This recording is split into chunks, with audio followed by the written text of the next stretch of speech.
The little soy has large breasts. The little soy is perfect for 1 cup. Yeah. Just...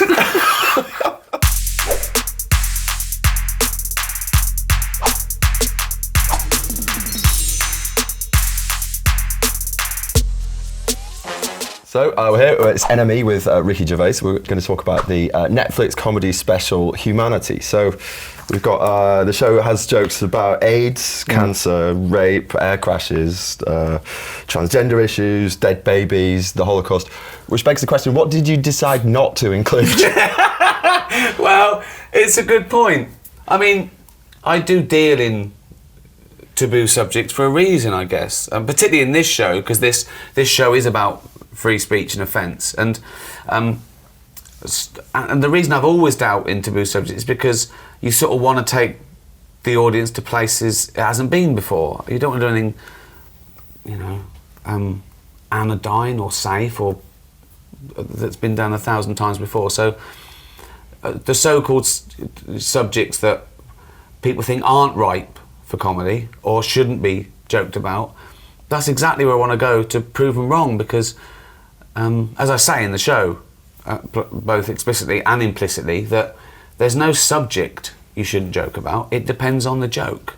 So I try and see the funny side. That being said, was there anything you rejected? Was there a big kind of Islam bit that you got rid of? Well, no, I don't go for things that personal tragedy. I don't really go for things that people can't help.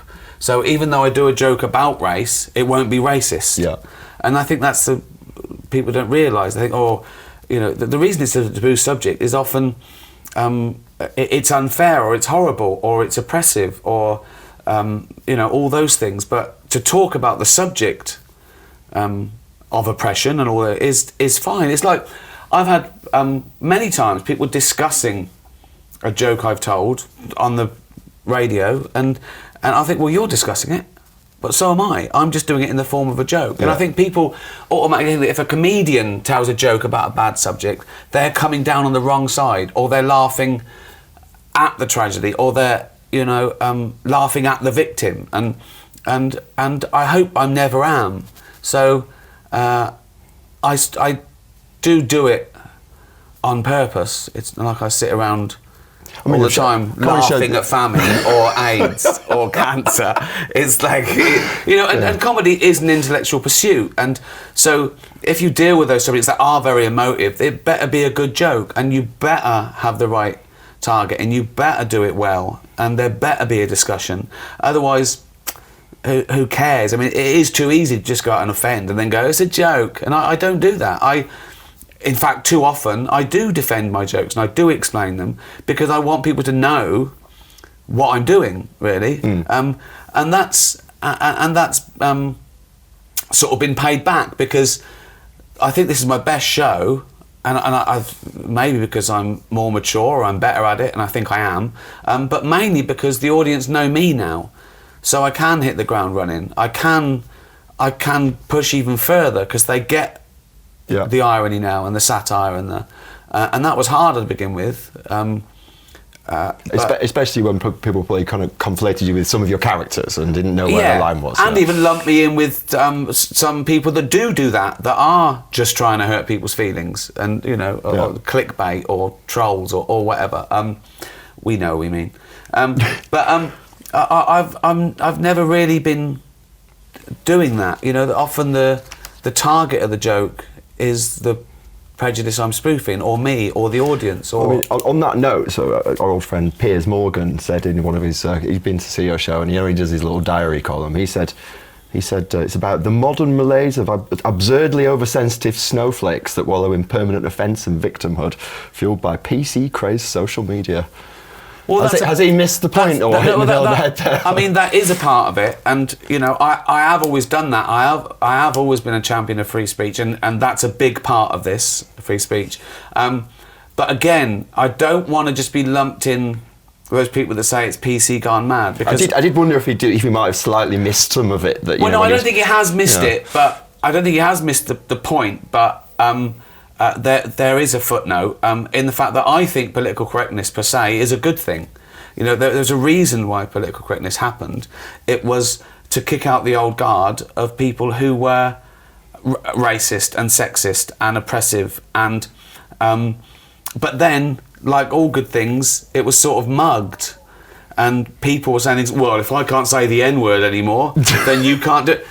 Right. Okay, so, like all all those things that started well, that they sometimes get lost and mugged and diffused and confused.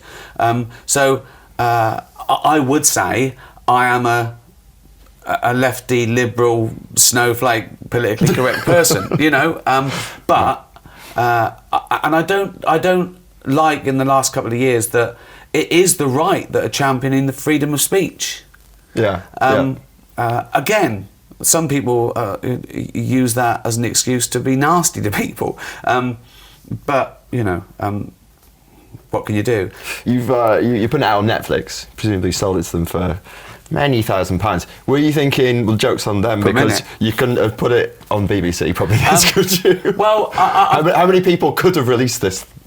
I don't think it's any more provocative or offensive or taboo crunching than any of my others. And they went out on, I had 2 specials on HBO, and they went out on DVD. I think only 2 of them were 18.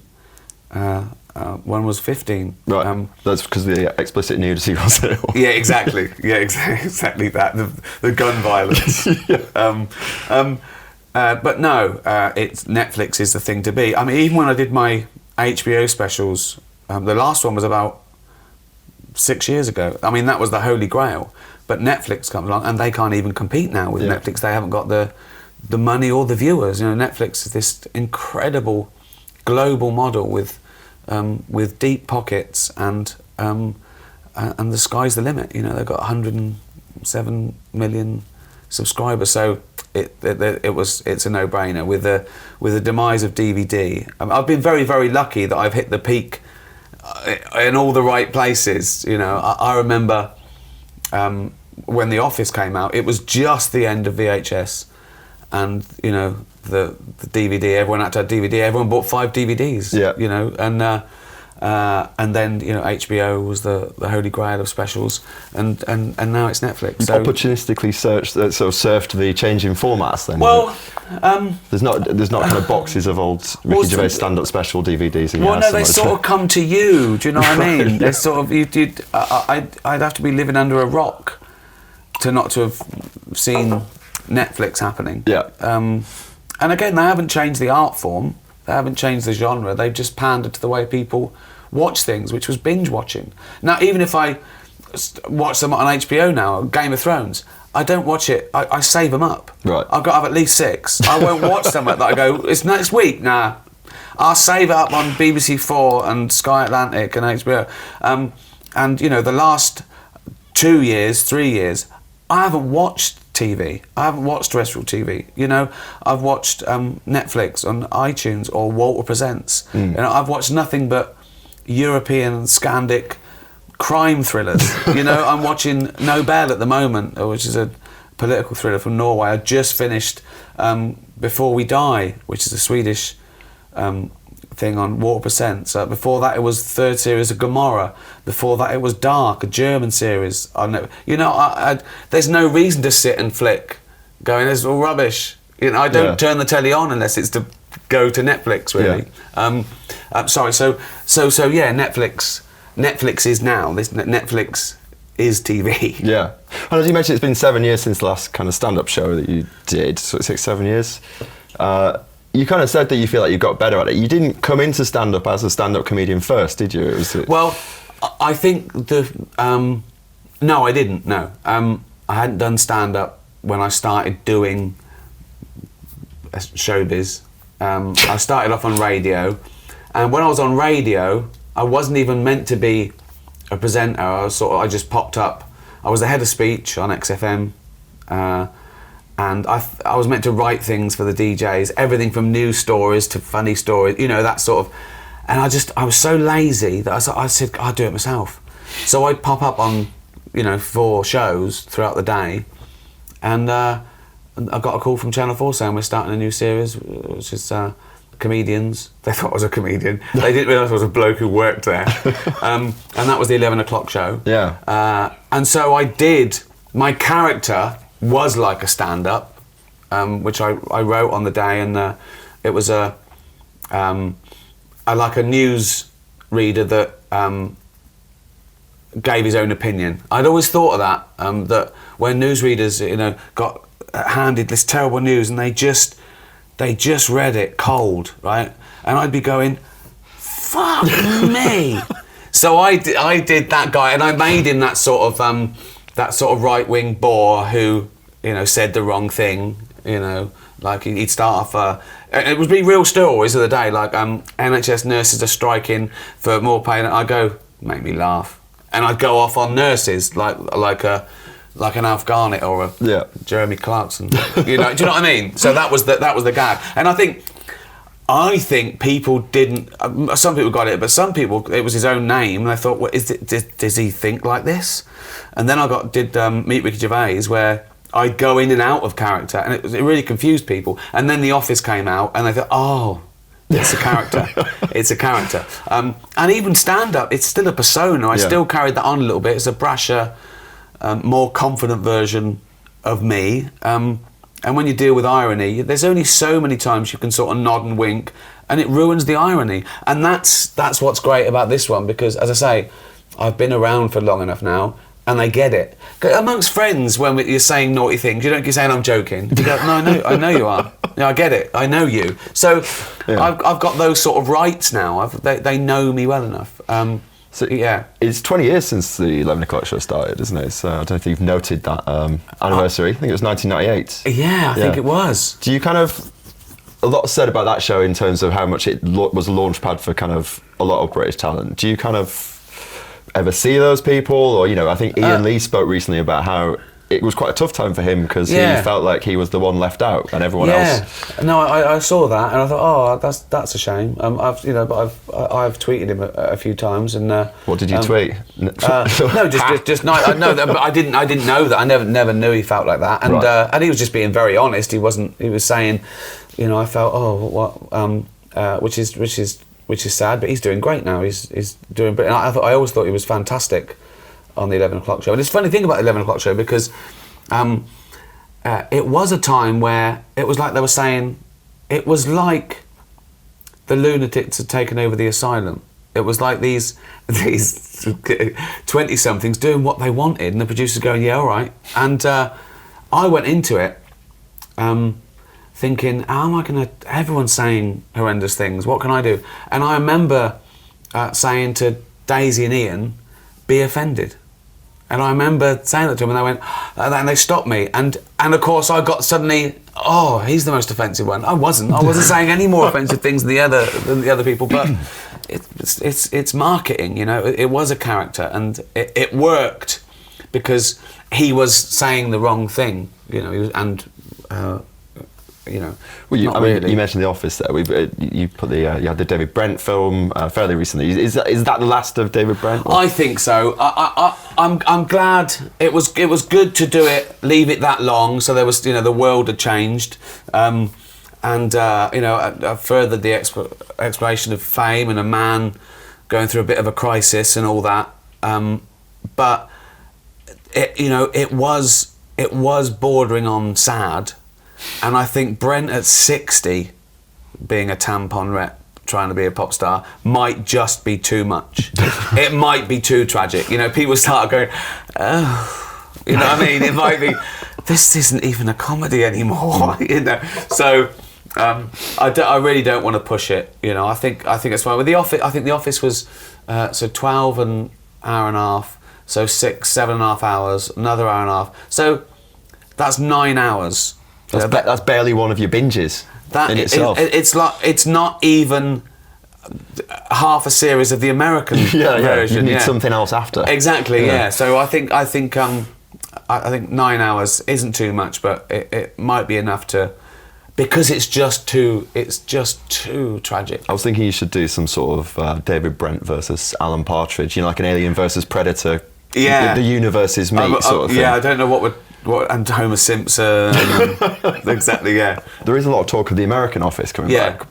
Beyond sort of, potentially richer, how do you feel about that? It did run for a long time, and it didn't really run out of steam, I felt. I think I did an amazing job, but, I did make it. I was very honest, to the point where people thought I was being dismissive, that after the first little bit, I was no longer involved artistically, just financially. Right. But listen, it's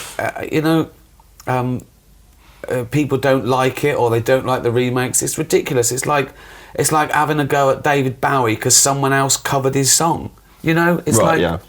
And I don't get involved. Because there's one in India that's just been announced. Yeah. I mean, it's kind of looking for surprising. big ratings there. 1 billion people, baby. Yeah, it's the biggest market on earth, isn't it? I said ratings, but did that as a real Freudian slip. Yeah, I'm hoping for some real artistic integrity. I know, yeah. Body language always gives you away. Yeah. No, I'm hoping for that we can put the money to good use. Does it surprise you that there's kind of the universality of that Office experience, that you can sell it anywhere, can't you? Well, the success surprises me, obviously, because it's mad. I mean, I think it was the first remake to even have a second series since the 70s. Everyone's got their horror stories. They try to remake this 3 times, don't know. And so the fact that that's incredible. But in retrospect, I look back and think, well, actually, I sort of know why it worked. I think because people think it was quintessentially English, set in Slough in a paper merchants and all those. But actually, the themes were universal. Boy meets girl, bad boss, trying to make a difference, worried about and it was a thing about fame. And it was a show about comedy as well, really, which, I don't think anyone picked up. But it was about comedy as well. Brent saying, doing bad comedy, or that way that comedy is used as a social power to be liked. It was all about being liked, but it was mainly about being sold a lie about what fame was about. And it came from, I watched a lot of those quaint docu-soaps of the 90s where an ordinary person would get their 15 minutes and that was it. And I thought that was the peak, but it wasn't. I mean, now we really have got people that do anything. Do you watch Love Island? I don't. Well, you've already said you don't watch it. You watch Scandinoirs instead. Yeah, I know. Yeah, no, but I have watched those things, and I still tune into Big Brother. Would you ever do that? No, of course not. How low would you have to have sunk to? It's just like, it's never a good idea. I don't know what I'd have to. I don't know what they'd have to do. They'd say it would have to cure a country of cancer for me to do it. That's big of you. That would be good though. Which country? A big country, or it'd have to be a big country. It would have to be a big country that I like visiting on holiday. So it's the Oscars this weekend. It's kind of flipping subject. It's the Oscars. We've had the Golden Globes. It was the first year in a while that you haven't done it. There's rich pickings around at the moment. How would you have approached? If you were hosting the Oscars, where do you go in now? It must be. I mean, that's a big if. One, I don't think I ever could host the Oscars because I'd never be asked on the correct terms. They'd never say what the Golden Globes said, which was say what you want. But if the Golden Globes had asked you this year, I'd have had an absolute field day. It would have been great. It would have been an opportunity too big to miss, because there's something tantalising about the elephant in the room. Yeah. Even though he wasn't there this year. You pre-wrote some jokes, didn't you, just in case? No, you think of them, you still think of them, but I can't even tell them out of context, because it would be appropriate out of context. But on the day, in front of the people, it'd be amazing. It's I also like it as a sort of comic discipline, that I don't really write those sort of jokes in my everyday work. They don't work in sitcom. I don't tell one-liners live, so it's lovely to be able to do that and know that it's used now this night to this person. Yeah, they're there, and and I can't use it again. Yeah. So that's lovely. That's just lovely. But but yeah, you know, and again, there's no subject you can't joke about. It depends on the joke. It depends on what side of the So were you fence kind of miffed that you didn't do it this year? Or? No, because I never knew that all this stuff was going to happen this year, you know. And he did a great job, Seth. You know, he was sort of handed an agenda to deal with, you know. I mean, it would have been odd not to mention anything. Yeah. It would have been really odd. And I think he did great. But it's a thankless task to think you can please everyone, and you shouldn't. Yeah. You shouldn't try. That's a terrible waste to try and please everyone. That's a terrible waste of a life. I mean, with the scandal that's kind of rocked Hollywood recently, was there anyone you were particularly sad about or surprised about? Were you know, did you know Louis C.K.? Yeah, you know, and the answer is I was surprised about all of them. Yeah. You know, you haven't seen. You don't go around going, I wonder if they're going to get done for those 13. You know, but what can you do? It's that they shouldn't have done it. It's not. People say, "Oh, it's a shame." Well, yeah, Not for you. It's, right? yeah. It's a shame for the victims as well, you know. But and there, you know, whatever anyone says, there is a sliding scale of you know, crime. Yeah, I assume it's in every industry. Do you split your time still between kind of London and LA, or do you? Not LA so much. You know, I usually go there twice a year, and that is usually for the Emmys and the Globes. Right. Either I'm presenting, hosting, or losing an award. But someone pays for the trip. I live between London and New York, right. and even then, it's 70-30. You talk about Hampstead quite a lot in the in Humanity, don't you? Do you? I wonder. You know, he's a big fan. Sorry, a big name among the enemy audience is Liam Gallagher, who famously either sort of your biggest name. Probably he jogs in the morning and then sort of tears it up there in the pubs of Hampstead in the afternoon. Yeah, I've do you see him him a few around? times. Yeah.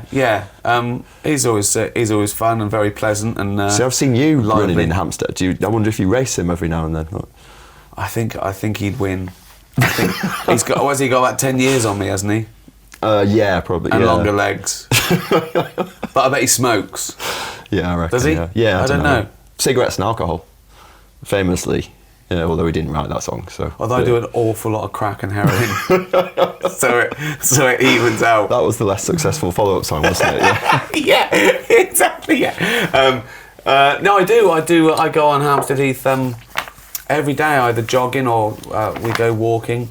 That's usually an excuse to get my steps up. This is honestly, this might have saved my life. This Fitbit, I've got to hit my 500 extra calories, 10,000 steps.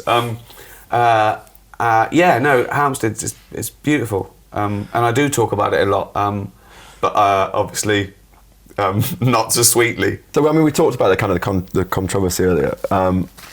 Do you think we're kind of losing people who are willing to say controversial things? You know, there was this interview that went out recently with Quincy Jones where everyone just loved it because it was like he was just someone who was just it's like he didn't care anymore. Well, that's a lovely position to be in. I joked about that with when I went out with Humanity, which is 50% marketing and sort of 50% true. That I say I've got old people's rights now. You know, I can say what the fuck I want. I'm going to die soon, which isn't true, but I do like that. I think you know, like you know, things your nan and mum would say. They don't give a fuck. Yeah. You know, they don't. They go up to strangers on a bus and go, you know, fucking put that crack down, you fucking moron. Pull your trousers up, and you think, nan, you're going to get shot. So I quite like that fearlessness. You know, when you've got nothing to fear. But yeah, I mean, I suppose it's funny because the things he was saying were so controversial and about the legends and megastars. So of course that's gonna make the news. But I think we still have got people that say it. You know, we brought up Piers Morgan. You know, he still does, like him or not. He's an advocate of free speech. So he apparently he said he texted you saying you're a dark evil genius, and at this year's Enemy Awards a couple of weeks ago gave him the Villain of the Year trophy as voted for by readers. So that's the Villain of the Year says you're a dark evil genius. Well, it is, but he's a pantomime villain of the year. Of course he is, yeah. And and don't let's not forget what I assume he means. A lot of the things he says, and thinks out the arguments, but he's still a provocateur. He's still a journalist who gets paid for people reading his stuff. So there is still a certain amount of clickbait about him. And I think often when he tweets something, he's doing it with a smirk. Oh, yeah, he's doing it because he thinks that I don't think he. I don't think he's got a side. I think he thinks he doesn't care whether it annoys the right or the left. Do you know what I mean? Not that there's any such thing anymore. But I think we forget that he's a contrarian. It's almost like his job. I don't imagine he's like that at home. I don't imagine he winds up his kids for a laugh. I mean, that's the main point of having kids, though, isn't it? To dress them up. Yeah. In Humanity, you say that the next journalist who asks you how much a pint of milk is, you'll give them £1,000 and tell them to go to the shop. So. How much is a pint of milk? You know what? You're not getting £1,000. But they don't pay as well. I still don't know. How much is a pint of milk, and from where? Well, that's the thing, isn't it? Yeah. Well, I only get my milk from Ocado, and I don't do the order. So my milk just appears. I don't even have milk anymore. I soy. I don't even drink milk. You seem like you'd be down with a nut-based milk or something like that. It is. Yeah. We had a builder in once, and Jane went to him. Do you want a cup of tea? He went, yeah. She went, how'd you take it? He went, milk, 2 sugars. She went, we've only got soy milk. Is that okay? He went, what animal is that?